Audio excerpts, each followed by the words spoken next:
Saya akan bagikan pagi ini satu tema firman Tuhan. Saya berikan judul pagi ini sharing firman Allah adalah ditolong Tuhan atau dipimpin Tuhan. Kita baca ayatnya ya. Keluaran pasal 14 ayat 8. Lalu kita loncat ayat 15, 16, loncat lagi 21 ya. Baik, saya akan baca mulai di ayatnya yang ke-8 saudara ya. Begini kata firman Allah. Demikianlah Tuhan mengeraskan hati Fir'aun, raja Mesir itu, sehingga ia mengejar orang Israel. Tetapi orang Israel berjalan terus, perhatikan kata ini, dipimpin oleh tangan yang dinaikkan. Perhatikan kata dipimpin oleh tangan yang dinaikkan. Teruskan saudara ayat yang ke-15. Berfirmanlah Tuhan kepada Musa, mengapakah engkau berseru-seru demikian kepadaku? Katakanlah kepada orang Israel supaya mereka berangkat. Ayat 16 ya. Dan engkau angkatlah tongkatmu dan ulurkan tanganmu ke atas laut dan belahlah airnya, sehingga orang Israel akan berjalan dari tengah-tengah laut di tempat kering. Terus loncat lagi 21, sama-sama kita baca ayat ini 1, 2, dan 3. Lalu Musa mengulurkan tangannya ke atas laut, dan semalam-malaman itu Tuhan menguakkan air laut dengan perantaraan angin timur yang keras, membuat laut itu menjadi tanah kering, maka terbelahlah air itu. Saudara, hal pertama yang saya coba sampaikan kepada saudara adalah di hari-hari yang sukar ini, hari-hari yang sulit ini, sesungguhnya ada banyak orang-orang Kristen, orang-orang yang percaya kepada Tuhan, itu sedang menantikan dan mengharapkan yang namanya pertolongan Tuhan. Tetapi persoalannya adalah ini saudara ya, sudah menanti dengan sabar pertolongan Tuhan, berharap pertolongan Tuhan itu dengan kesabaran. Tapi yang terjadi adalah ujungnya kefrustasian. Kenapa? Karena yang dinantikan, yang diharapkan itu pertolongan Tuhan tidak terjadi. Padahal sudah menanti dengan sabar. Ini yang saya katakan, hari-hari ini di masa sukar ini orang berharap menantikan pertolongan Tuhan dengan kesabaran, tapi ujungnya frustasi. Apa sebabnya? Sebabnya begini, modal kesabaran saja di dalam kita menantikan, mengharapkan pertolongan Tuhan, dengarkan saya, tidak cukup. Ini sesuatu yang penting yang saya coba lepaskan dari awal pada saudara. Yang saya katakan ini sebuah realita. Ada begitu banyak orang Kristen, dia mulai kecewa sama Tuhan, dia mulai putus asa, dia mulai frustasi, seolah-olah Tuhan tidak ingin tolong. Saya tetap mau katakan, Tuhan sangat ingin tolong saudara. Tuhan sangat ingin tolong kita. Tetapi saya mau katakan, kenapa orang jadi frustasi berharap pertolongan Tuhan, tapi pertolongan Tuhan gak datang-datang. Padahal kita sudah tunggu nanti dengan kesabaran. Saya mau bilang, gak cukup. Kita menanti berharap pertolongan Tuhan dengan yang namanya kesabaran saudara. Ketika saya coba renungkan apa yang saya barusan sampaikan sama saudara. Adakah di antara saudara mengalami situasi kondisi yang barusan saya sampaikan sama saudara? Anda adalah orang yang mengalami itu, menanti berharap dengan sabar, tapi frustasi kita karena pertolongan Tuhan gak kunjung terjadi dalam hidup kita. Ketika saya persiapkan firman Allah ini, saya doakan gitu ya, saya gumuli firman Allah ini. Tuhan singkapkan kepada saya satu poin yang penting ini, dan poin inilah yang kita akan sama-sama berangkat untuk kita pelajari. Dan saya berharap ini menjadi jawaban buat saudara yang hari-hari ini menghadapi masa sukar, masa sulit, udah sabar nantikan pertolongan Tuhan, tapi pertolongan Tuhan belum datang terjadi dalam hidup saudara. Poin ini adalah begini, banyak orang percaya ya, diakui atau tidak sebatas gini loh, hanya ingin ditolong Tuhan, tapi tidak rela hidupnya itu dipimpin oleh Tuhan. Saya ulang ya, kita berangkat dari poin ini yang Tuhan singkapkan. Satu poin ini yang penting yang saya coba sampaikan sama saudara. Kenapa banyak orang putus asa menantikan pertolongan Tuhan gak terjadi, padahal sudah sabar? Masalahnya di sini. Karena banyak di antara kita orang Kristen yang percaya kepada Tuhan, diakui atau tidak. Ada banyak di antara kita itu hanya sebatas gini loh, hanya maunya ditolong sama Tuhan. Tapi kitanya tidak mau, tidak merelakan diri kita dipimpin oleh Tuhan. Saudara, lihat gambar berikutnya. Karena ternyata kenapa sih orang itu lebih suka memilih hanya sebatas yang penting ditolong. Dan saya mau katakan sama saudara, mayoritas kebanyakan orang Kristen itu begitu. Maunya hanya sebatas ditolong, butuhnya sama Tuhan itu hanya ditolong. Dengarkan saya saudara ya. Jangan-jangan itu adalah di antara kita. Kita itu sama Tuhan itu hanya sebatas hanya butuh ditolong. Ngeri loh saudara. Ketika saya renungkan firman Allah ini ngeri dengan diri saya sendiri. Jangan sampai ternyata kekristenan kita itu hanya butuh Tuhan, hanya butuh pertolongannya. Tapi kitanya gak mau rela, tidak mau hidup kita itu dituntun, dipimpin sama Tuhan. Hanya butuh tok sama Tuhan, hanya butuh pertolongannya. Sebab itu lihat gambar ini berikutnya. Karena ternyata orang lebih senang hanya mau ditolong bukan dipimpin, ini alasannya. Karena dipimpin oleh Tuhan itu selalu menuntut dua hal. Apa itu? Satu, kita mesti membangun hubungan dengan Tuhan. Dua, kita mesti memiliki yang namanya ketaatan kepada Tuhan. Saya minta volumenya diangkat sedikit karena suara saya agak habis ya. Kenapa orang lebih rela, lebih suka, senang milih ini? Ditolong saja, hanya butuh ditolong. Tapi gak mau dipimpin. Ternyata dipimpin Tuhan itu butuh yang namanya membangun hubungan. Dan kita mesti taat, memiliki ketaatan. Kalau gak punya ketaatan, ya bagaimana kita bisa ikuti pimpinan Tuhan? Saudara, lihat ini baik-baik gambar berikutnya. Kalau kita bicara hidup yang ditolong oleh Tuhan, saya pernah sampaikan ini sama saudara. Ada memang jujur saja begini ya, ada poin-poin penting yang saya pernah ajarkan, itu saya angkat kembali. Itu berarti penting. Itu bukan sekedar Pak Yohanes mengulang lagi, bukan sekedar pengulangan, tetapi ini sesuatu pesan message yang penting gitu. Perhatikan baik-baik. Kalau urusan ditolong saja, butuh ditolong, dengarkan saya. Ditolong itu hanya bermodalkan belas kasihan Tuhan saja. Mau ditolong Tuhan, gampang ditolong Tuhan. Tuhan kasihan sama kita, kita ditolong. Contoh gambar di bawah itu. Gambar bangsa Israel ketika mereka berada di padang gurun. Bangsa Israel di padang gurun, mereka mengalami mujizat loh, ditolong Tuhan. Setiap hari Tuhan buka tingkap langit berkat, roti dari sorga diturunkan, dikasih makan mereka. Apakah mereka taat sebetulnya? Kalau kita lihat enggak, mereka lagi berontak. Nanti tolong di rumah Anda baca itu ya. Itu kalau nggak salah dalam Keluaran pasal yang ke-16 itu saudara ya. Iya betul, Keluaran pasal 16. Kalau saudara baca di sana, itu ayat yang keempat dikatakan Tuhan berfirman kepada Musa, Aku akan menurunkan dari langit. Nah ini ayatnya ya, saya baca ya, terima kasih multimedia. Lalu berfirmanlah Tuhan kepada Musa, sesungguhnya aku akan menurunkan dari langit hujan roti bagimu. Maka bangsa itu akan keluar dan memungut tiap-tiap hari sebanyak yang perlu untuk sehari, supaya mereka kucoba apakah mereka hidup menurut hukumku atau tidak. Keluaran 16 ayat 4, mereka ditolong Tuhan di padang gurun. Kalau mereka gak dimakan, dikasih makan roti dari langit, mereka mati. Itu dikasih makan, dikasih pertolongan, dikasih mujizat, itu cuman kasihan sebetulnya. Apakah mereka nurut? Kalau ada baca di ayat 3 ayat 2, coba munculkan multimedia ayat yang kedua. Saya baca ayat 2 ya. Apa yang terjadi ayat di atasnya? Apakah mereka cinta sayang sama Tuhan? Belas sama sekali enggak. Cuman belas kasihan ditolong.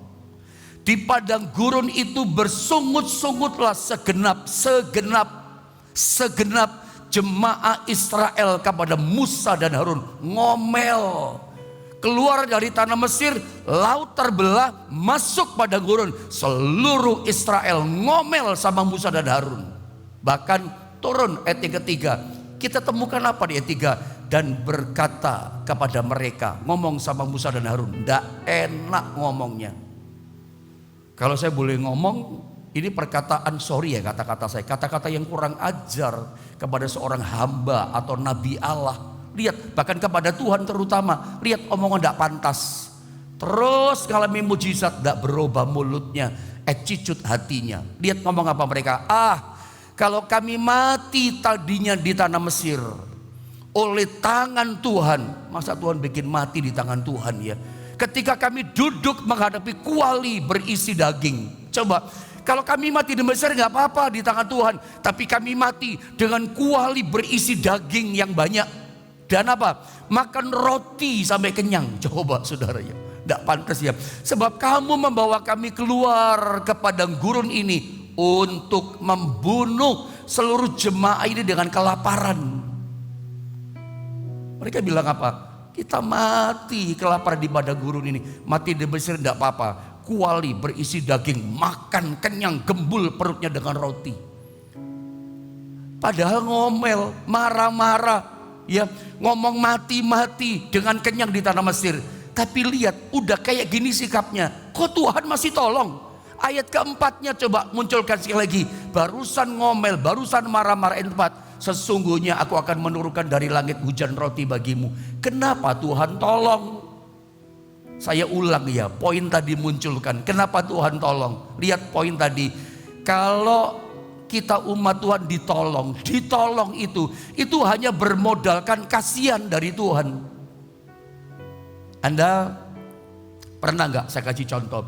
Satu kali Anda makan di rumah makan yang terbuka, lagi asik menikmati makanan yang nikmat, tiba-tiba Anda terganggu dengan datangnya pengamen, ngamen nyanyi lagu. Maksudnya pengamen itu mau menghibur Anda, maksudnya baik, tapi Andanya terganggu kan? Lalu setelah dia nyanyi, dia sodorkan sesuatu. Lalu Anda beri sama dia. Anda kasih sama dia itu cuma kasihan saja, kasih gitu. Tapi saya mau tanya, apakah Anda berkewajiban memberi pengamen itu? Tidak kan? Anda beri ya asal beri, sebutlah kasihan gitu. Saya teringat satu cerita. Saya pernah baca buku daripada Referen Benny Hinn. Satu kali dia galau. Benny Hinn sebagai hamba Tuhan yang masih muda, dia galau, dia bingung, dia gelisah gitu dengan satu pertanyaan yang dia nggak tahu jawabnya sebagai seorang hamba Tuhan muda. Selalu ya, hamba Tuhan muda termasuk saya itu selalu punya mentor, punya bapak rohani, punya orang-orang tempat kami untuk belajar. Ya, seperti saya bisa melayani itu karena belajar. Tapi ketika orang di bawah saya belajar dari saya nggak pernah bangga. Oh, dia belajar dari saya. Jangan dibanggakan, itu dari Tuhan kok. Memangnya kalau kita nggak belajar dari siapa kita bisa? Kita belajar dari seseorang. Benny Hinn pun dia belajar dari seorang namanya T.L. Osborne. Dia gelisah dalam ibadah-ibadah crusade yang dia buat, ibadah KKR kesembuhan rohani. Itu dia melihat ada banyak orang ateis. Ya tidak percaya kepada Tuhan. Ada orang-orang yang bukan Kristen, dari cara berpakaian, berbusananya bukan busana orang percaya pada Tuhan, busana simbol-simbol lain. Itu bukan orang Kristen, tapi dia melihat dalam ibadah yang dia pimpin, orang itu disembuhkan. Ateis, bahkan dia bukan Kristen, lain kepercayaannya, disembuhkan, ditolong, terima mujizat, terima keajaiban, banyak gitu loh. Bingung kan Benny Hinn. Di tengah kebingungannya dia datang kepada mentornya T.L. Osborne. Dia bertanya, kenapa bisa terjadi seperti itu? T.L. Osborne menjawab, dan jawabannya memberkati Benny Hinn, bahkan memberkati kami hamba Tuhan, bahkan kita semua. Apa jawaban daripada T.L. Osborne?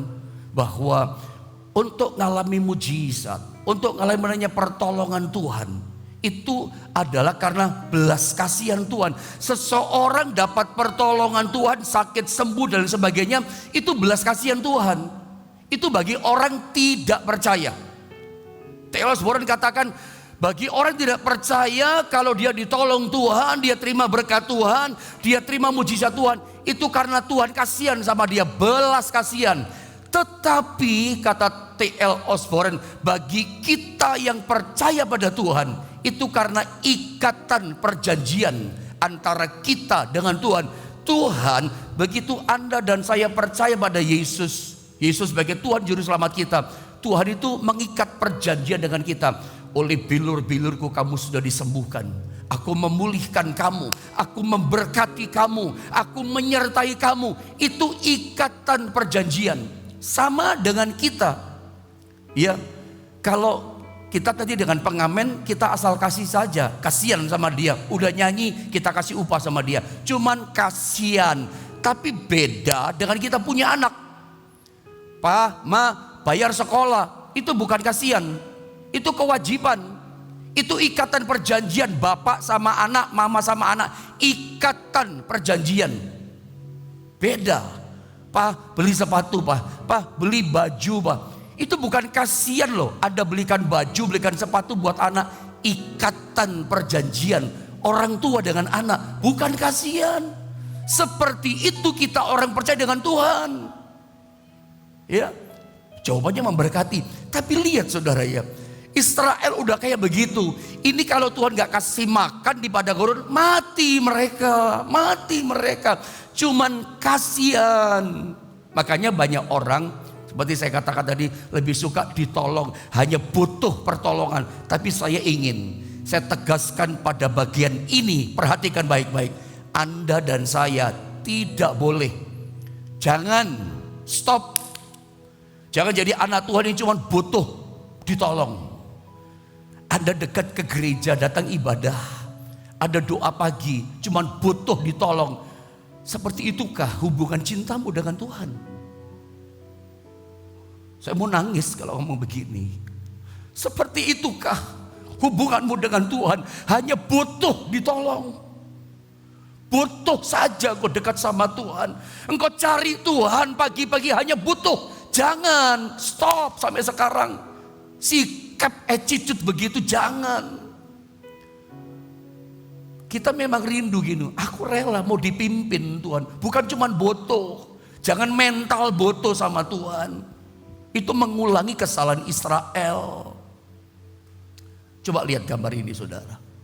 Saudara sebagai penolong, Tuhan itu menolong ketidakmampuan kita, bukan kemalasan kita. Saya sengaja bagi ini penting, supaya Anda tahu cara kerjanya Tuhan. Supaya kekristenan yang kita jalani gak ngalami blunder kehidupan, frustasi. Udah nantikan pertolongan dengan sabar, kok gak datang pertolongan? Gak ngerti cara kerja Tuhan. Yang ditolong Tuhan itu ketidakbisaan kita. Seperti gambar di bawah. Bisa apa Israel di Laut Teberau? Seperti yang kita belajar tadi, buntu jalannya. Kalau Tuhan gak tolong, mati mereka, dibunuh sama Fir'aun dan tentaranya. Yang Tuhan tolong adalah ketidakmampuan kita, ketidakbisaan kita. Udah hopeless, gak ada harapan. Siapa yang bisa tolong? Tuhan yang bisa tolong. Tetapi bukan kemalasan kita. Nah seringkali orang gak ngerti cara kerja Tuhan. Ya dia cuma doa bagus, doa orang benar besar kuasanya. Tapi ada waktunya doa itu berhenti. Setelah kita berdoa, Tuhan kasih pimpinan, dia lakukan. Ada bagian yang kita kerjakan, ada bagian yang kita lakukan. Kalau kita gak lakukan, ada gak dapat apa-apa. Makanya lihat gambar berikutnya sebagai petunjuk buat kita supaya gak blunder kekristenan kita. Tuhan menolong, saya tambah poin penting ini. Tuhan itu menolong apa yang tidak dapat kita kerjakan dan bukan apa yang gak mau kita kerjakan. Seringkali kita itu orang Kristen itu gagal juga di sini ya. Tuhan itu ternyata menolong apa yang tidak dapat kita kerjakan. Udah gak bisa kita, bukan yang kita sengaja gak mau kita kerjakan. Males, gak mau lakukan, Anda gak dapat apa-apa. Makanya saya kasih contoh gambar di bawah. Ini seperti gambaran hari-hari kita ya. Alasan mengapa kita atau Anda harus memperkerjakan seorang pembantu rumah tangga. Kenapa? Ya karena kita nggak mau kerjakan itu. Ngepel bisa nggak? Bisa lah. Masa bisa Anda? Mengerjakan tugas keluarga yang lain bisa. Tapi kita nggak mau kerjakan. Makanya kita panggil pembantu. Ini cuma gambaran. Kadang-kadang sesuatu yang kita bisa kerjakan, ya kerjakan. Kalau kita nggak mau kerjakan, kita berharap Tuhan kerjakan. Anda sampai kapanpun nggak terima pertolongan Tuhan. Selalu Tuhan ingin kita itu lakukan bagian kita yang kita bisa kerjakan, dan Tuhan akan lakukan bagiannya. Ya, bukan yang nggak mau kita kerjakan, selalu Tuhan, ayo bagianmu. Jangan tarik Tuhan melakukan sesuatu yang bagian kita bisa kerjakan. Suruh perintah Tuhan. Kadang-kadang kita nggak sopan. Kadang-kadang kita itu seringkali menjadikan Tuhan itu hanya sekedar butuh, kayak Tuhan itu hambanya kita. Kita jadikan Tuhan seperti pembantunya kita, seenaknya kita perintah Tuhan. Hormatilah dia, tinggikanlah dia dalam posisi yang tepat. Yang Anda bisa kerjakan, kerjakanlah. Yang Anda nggak bisa, itu bagiannya daripada Tuhan. Nah, contoh dalam kisah tadi, saudara ya, tentang Keluaran 14, coba saya terangkan ayat ini sedikit ya, lalu saya tunjukkan ayat yang lain. Demikianlah Tuhan mengeraskan hati Fir'aun raja Mesir, sehingga terus saya loncat saja, tetapi orang Israel berjalan terus dipimpin oleh tangan yang dinaikkan. Ada kata dipimpin, tangan dinaikkan. Lihat ayat yang ke-15. Berfirmanlah Tuhan kepada Musa, mengapakah kau berseru-seru demikian kepadaku? Ini contoh, jelas, otentik contohnya. Musa berdoa, dikatakan engkau berseru-seru kepadaku. Dikatakan mengapa kau berseru-seru demikian kepadaku? Jadi Tuhan lihat Musa ini teriak-teriak sama Tuhan. Ada tahu kira-kira teriakan Musa apa? Tuhan tolong. Israel juga sama. Tuhan tolong Tuhan. Di depan laut Tebrau, belakang Fir'aun, kami mati Tuhan, tolong Tuhan. Teriak-teriak. Ini sama dengan seruan doa, kira-kira begitu. Tuhan tolong Tuhan. Tiba-tiba Tuhan berkata begini, mengapa kau berseru-seru demikian kepadaku? Disuruh stop, maksudnya katakan kepada orang Israel supaya mereka berangkat. Anda setuju gak dengan saya? Katakan kepada orang Israel supaya mereka berangkat. Bukankah ini adalah pimpinan? Setuju saudara? Ini pimpinan. Berhenti doanya Musa. Udah berserunya udah. Aku dengar seruanmu. Sekarang kamu dan Israel berangkat. Bukankah ini tuntunan? Bukankah ini arahan? Ini pimpinan Tuhan. Apalagi turun ke bawah ayat 16. Dan engkau, ini pimpinan kan? Angkat tongkatmu dan ulurkan tanganmu ke atas laut dan belahlah airnya, sehingga orang Israel akan berjalan dari tengah-tengah laut di tempat kering. Ini pimpinan Tuhan. Pertanyaan saya kepada Anda adalah, setelah Tuhan kasih pimpinannya, Tuhan berfirman ayat 15-16, apakah langsung mujizat terjadi hari itu? Apakah pertolongan sudah nyata? Belum. Dia masih berfirman. Musa belum melakukan. Angkat tongkatmu Musa, ulurkan. Itu kan pimpinannya. Musa belum melakukan, masih mendengar. Firman sementara dilepaskan, belum ada pertolongan. Kapan pertolongan terjadi? Lihat ayat 21. Lalu Musa, dikatakan apa? Mengulurkan tangannya ke atas laut. Musa taat pada pimpinan Tuhan, melakukan. Dan semalam-malaman itu, lihat mujizat terjadi sekarang. Tuhan menguakkan air laut dengan perantaraan angin timur yang keras, membuat laut menjadi tanah kering, maka terbelahlah air itu. Kapan mujizat pertolongan terjadi buat orang percaya? Ketika Musa lakukan pimpinannya itu. Jadi saat kita taati perintahnya, disitulah mujizat dikerjakan. Disitulah berbarengan pertolongannya membuka jalan buat kita. Kita lebih pilih mana? Ditolong apa dipimpin? Hanya sebatas butuh ditolong. Ditolong itu cuma belas kasihan loh. Tapi ini pertolongan dari orang yang dipimpin sama Tuhan itu dahsyat. Petunjuknya Tuhan kita taati. Saat kita taati nurut, itu mujizat terjadi. Sama dengan contoh yang saya sering angkat sama saudara, kisah Yohanes 11:39-44. Dalam kisah ini kalau saudara perhatikan di ayat 39, saya baca ya, kata Yesus, angkat batu itu. Ya, Marta saudara orang yang meninggal itu berkata kepadanya, Tuhan, ia sudah berbau sebab sudah 4 hari ia mati. Tuhan berkata, angkat batu itu. Pertanyaannya gini, Kenapa Tuhan gak langsung aja yang dia bereskan batunya dan langsung bangkitkan Lazarus yang mati? Kenapa suruh angkat batu? Angkat batu itu Marta atau orang di situ bisa lakukan. Yang manusia bisa lakukan itu bagianmu. Tuhan menolong bukan kemalasan kita. Yang Tuhan kasih mujizat bukan yang kita gak mau kerjakan. Yang kita bisa kerjakan, kerjakan. Angkat batu itu. Penghalangnya apa? Suruh melangkah dulu. Yang kita bisa, ayo melangkah. Angkat batu itu. Lalu kalau kita lihat dalam ayatnya yang turun ke bawah, ya, coba lihat ayat yang ke 44 saudara ya. Saya baca ya, 43 saya baca. Dan sesudah berkata demikian, berserulah ia dengan suara keras. Sesudah batu digulingkan, baru Yesus berkata, Lazarus marilah keluar. Dan dibawanya Lazarus bangkit keluar dan dia hidup. Kapan mujizat terjadi? Ketika orang di situ melakukan bagiannya. Mereka mengerjakan, mentaati. Begitu taat, baru mujizat terjadi. Ada juga kasus yang lain yang kita juga tahu. Yang saya pernah korbankan khusus ayat ini tentang seorang janda yang ditinggal mati oleh nabi suaminya itu. Dia punya hutang yang banyak karena suaminya punya hutang. Nabi tapi punya hutang banyak, gak mampu bayar. Janda ini datangnya kepada Elisa. Dan Elisa kasih petunjuk, kasih tuntunan. Apa tuntunannya? Di ayat ini kalau kita baca, pinjam bejana sebanyak-banyaknya. Kenapa sebanyak-banyaknya? Janda ini gak ngerti tadinya. Kalau terlalu sedikit dia gak bisa bayar hutang. Janda ini nurut. Ya, itu pimpinannya. Yang dia bisa kerjakan, dia pinjam itu bejana. Itu tuntunan Tuhan lewat hambanya. Dia taati. Ketika dia bawa bejananya, sekarang dikatakan masuk kamar sama anakmu. Tuang minyak, itu semua pimpinan loh.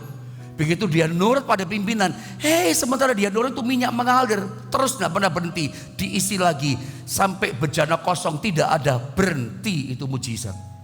Anda lihat dari contoh ini ya, kapan pertolongan mujizat dinyatakan? Saat dia melangkah ikuti tuntunan Tuhan.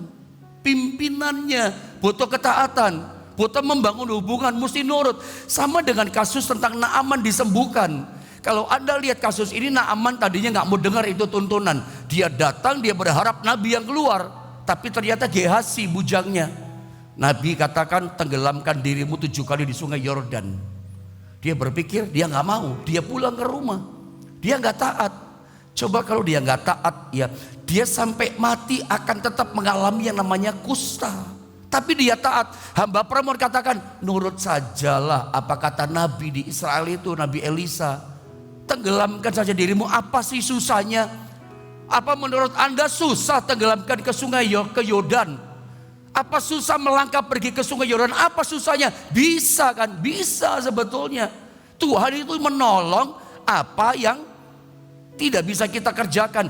Melangkah ke sungai Yordan bisa, tenggelamkan diri ke sungai Yordan bisa 7 kali. Yang Naaman tidak bisa adalah tahirkan, sembuhkan ya dia dari kustanya itu. Seperti laut terbelah jadi 2. Musa gak bisa.